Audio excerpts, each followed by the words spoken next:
French onion soup with blue cheese croûtes. We've given this classic French soup a twist with delicious blue cheese croûtes. It's great for lunch, dinner, or casual entertaining. To get started, heat the oil and butter in a large saucepan over medium heat.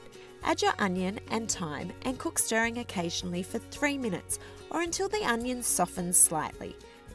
Cover and cook stirring occasionally for 10 minutes or until the onion is soft and light golden in colour. Next, add the flour and cook stirring for 1 minute or until the mixture appears a little grainy.